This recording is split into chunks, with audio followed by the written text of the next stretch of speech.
we got a game this week. The Lions taking on the Carolina Panthers down in Charlotte, North Carolina.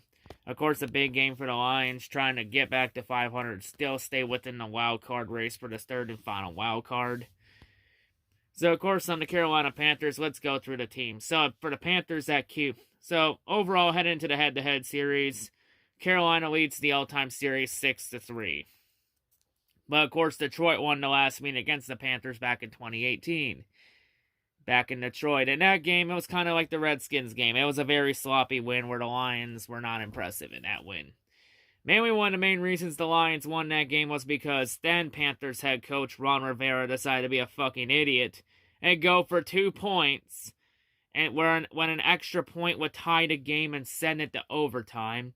And I guarantee in that game, the Lions and Jim Bob Cooter would not have gone down the field in that 50 seconds.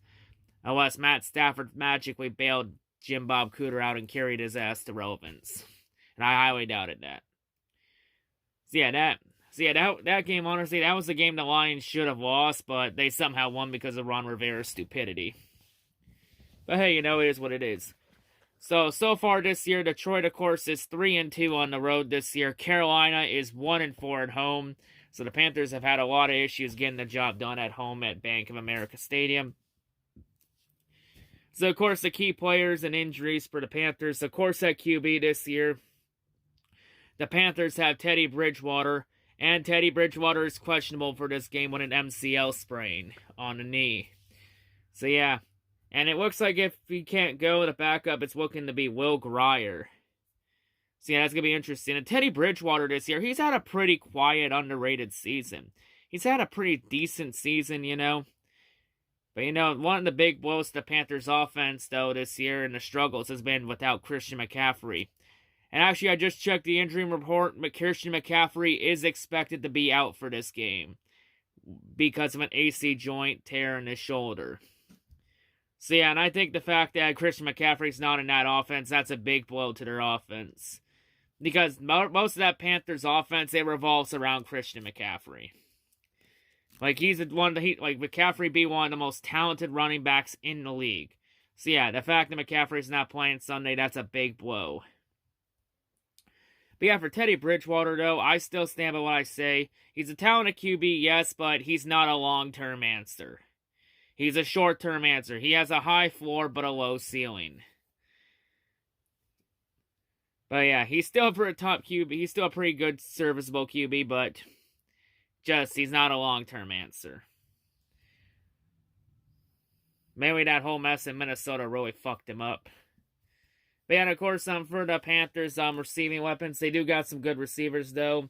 Names like Robbie Anderson. They also got DJ Moore, who's one of the top receivers in the league. They also got, who's that? Curtis Samuel, and they also got Ian Thomas at tight end. So yeah, some good offensive playmakers. On the defensive line, of course, D-line is loaded with playmakers. That D-line is really good. Of course, some defensive tackles. Of course, you got the rookie Derek Brown. One of the top defensive linemen in the league. He's had a slow start so far this year. The fact that there were no OTAs and no really rookie minicamps, that really played a factor, and no preseason. See how the rookies got baptism by fire. But he's slowly starting to get better and better. So yeah, Derek Brown, he's a beast, and I think he's going to be a beast for years to come. Of course, his main partner in crime, Kawan Short, he's on the IR with a shoulder injury, so he'll be out for this game. But for the defensive ends, the Panthers got really talented defensive ends on the ends with Brian Burns, and of course, the rookie, Yuta Gross-Matos. That was a rookie I was very high on in the draft. Disappointing the Lions still couldn't trade down. If they could have traded down, they probably could have had an extra pick or two and maybe get a D-line with that extra pick. But oh well, it is what it is. Let's move on.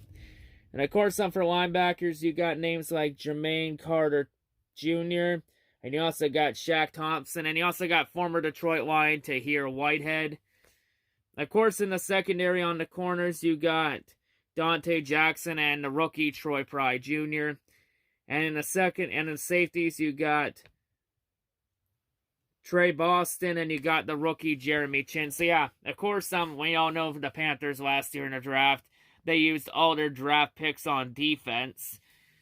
So yeah, that was an interesting strategy. Like, I understand defense wins championships, but hell, like, I've always been a firm believer in defenses win championships. But fucking hell, all 7 picks on defense? Damn. But man, and honestly, in the draft, honest to God's truth, at 7th overall, I thought the Panthers would have gone Isaiah Simmons. But I was shocked when they went Derek Brown, and it's like, well, they didn't need help in the D-line. So yeah, it made sense. So yeah, of course, on the Panthers, of course, it's a new era for the Carolina Panthers. Of course, their new head coach is rookie head coach Matt Rhule. Of course, we all know him from college. You know, he coached Baylor the last couple years. And of course, the main thing with Matt Rhule is that every team that he's been on in college always got better and became a top team. And I do think he's going to turn the Panthers around. It just may take a little longer than it took him to turn around in college, because college ball is a whole different ballpark than the NFL. But yeah, Matt Rhule, so far he's doing a pretty good job so far. And of course, the offensive coordinators being Joe Brady and the defensive coordinator being Phil Snow. So for the Panthers team rankings, the Panthers offense is ranked 21st. They're 17th passing the ball, and running the ball, they're tied for 21st. Main reason they're tied that low is I think it's the fact that Christian McCaffrey isn't playing, and he's been banged up most of the year. Like, if he wasn't banged up, they'd probably be top 5, top 10 in running offense, since McCaffrey's a very talented running back, one of the best running backs in the league. But yeah, the fact that McCaffrey isn't there, yeah, it's really affected the Panthers in the long run. And I did say that the Panthers not having McCaffrey would affect them in the long run. So far, I've been right. But in terms of the Panthers defense is ranked 19th. They're 22nd against the pass and 20th against the run. So they're not that good at defending the pass, but they're pretty meh against the run. Like, they're not good, but it's a pretty meh defense. Not a good defense, but at the same time, not a bad defense. It's like mid-pack. See, I think the main keys to win this game, of course, just feed the ball to DeAndre Swift, obviously. Like, look what happened last week when you gave Swift let Swift be RB1 and gave him the ball. He made plays. And, of course, Swift this week is, of course, up for nomination for Pepsi Rookie of the Week. Because he was balling. He's a baller. See, I say just keep feeding the ball to Swift and let him ball out. Let him ball. I guess let Stafford air it out, too. Of course, give some plays to Marvin Jones. Get some to Marvin Hall. Maybe try and use Quintez Cephas a little more and use T.J. Hawkinson a little more. You know, defensively, we need to get some pressure to Teddy Bridgewater. Like, gotta get some pressure there. Gotta get a pass rush in. And we gotta generate turnovers. Turnovers are gonna be key to win this game. So yeah, really, throughout this rivalry between the Lions and Panthers, Carolina's had our number for a long time. For a long, long, long time. Even before Cam Newton showed up with the Panthers. This team still had our number. I would say, even though we did win the last meet against Carolina a couple years ago in that sloppy win, the Panthers have still had our number since then. I still feel they do. So, of course, the best way to, get over the hump, of course, is beat a team that's had your number for a while. Just in the end, at the end of the day, just at the end, some teams match up well against others. Some teams match up well against others and some teams don't. And really, no matter what we've done, we haven't really matched up well against the Panthers. Maybe this time we can turn it around. Not going to be hard. Like, the big thing we're going to have to look out for is Derek Brown and Yetur Gross-Matos and Brian Burns. Like, those three are going to be tough to defend against. So, yeah, O-line's going to have to really protect Stafford well and try and get those holes open for Swifty. But, yeah, there should be no excuse to lose this game. Carolina, another loss for Carolina. I think that puts Carolina almost in around 7 or 8 losses. I think they're 3-6. Yeah, I think they're 3-6 or 3-7. Correct me if I'm wrong. But yeah, I think at this point, I think the Panthers are just throwing in the towel and tanking for the season. Trying to get the best draft pick possible. Maybe try and get a QB for a long-term answer. Someone to learn under Teddy Bridgewater. Since Teddy Bridgewater's mainly only here for the short run. But the thing about the Lions is that the Lions don't even need to tank this year to get a QB. Because this year's QB draft class is very loaded. It's very deep. Like, you're going to get a QB in this draft. You know, we've seen QBs come out of different places. Like, we know Tom Brady was a 6th round pick and yada, yada, yada. You get the point. I think Joe Montana was like a 2nd or 3rd round pick. But yeah, you get the point. You can get a QB. You can get a game-changing QB anywhere in the draft. It's just you gotta have all the cards line up well and give the QB every tool he needs to succeed. See, I know the Lions fans that's saying tank, the Lions should tank. Yes, I saw the article about why the Lions should just tank the season. That article was so fucking stupid, I almost wanted to take a can of Mountain Dew and fucking throw it at my TV. Because that article was so fucking retarded, I may have lost brain cells over it. Like, why the fuck should the Lions tank this year? Why should they tank when they are in a win-now mandate where they have to be a playoff contender this year? Now, in Martha Fort's letter, in her ultimatum letter, she said she did not say the Lions have to make the playoffs this year. She said, quote, she expects the Lions to be a playoff contender, which means the Lions do not have to make the playoffs. It just means they have to contend for a spot.